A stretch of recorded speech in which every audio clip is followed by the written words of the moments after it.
Okuregera hari unity ya polisi yo kuchondoza nibagira ngo polisi yongira amani mu kuchondoza kwayo hamwe na no kureba ngo abantu baza habuzora misho okume ibintu byabo hamwe na no kurengana nabe byo kwerinda. In the last 2 months we had high prices of coffee and high prices of banana. So most of the cases were on issue of banana and coffee.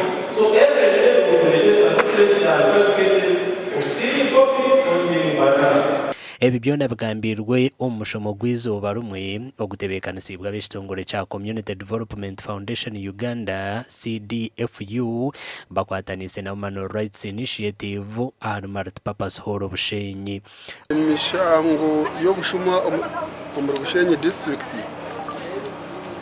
okweyongiire nahabwa abantu abinja batakunda kwenda gukora kandi na munonga nekira kurebukira ombana bato abukusiba za puru abukuzana no myanya yo kwenda ngo banyomarwa mpaka busesere kandi batakuzire. OCCID abwa district ya Bushenyi Benoni Kivenjere nagira ngo omeze mukaga polisi tongere mishango rukaga 83 ahariye je mishango bena 20 niye twirwo mukoti kandi nyingere mwabashija. We have registered 340 cases of theft.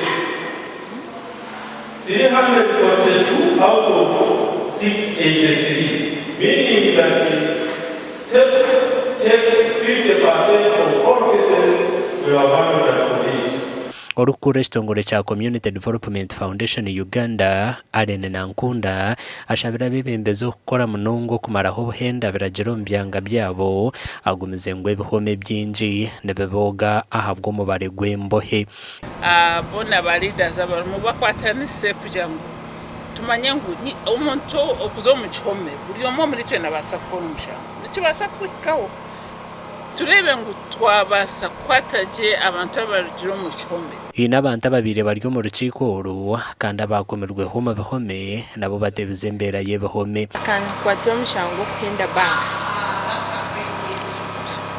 kandi bantu bari mu kihome namaye imyaka 2 Imbere yo musebara ko barumu yabaki abaratayire home nkaha numanye byo kujya tubikumara porte byo kuri netari nungi.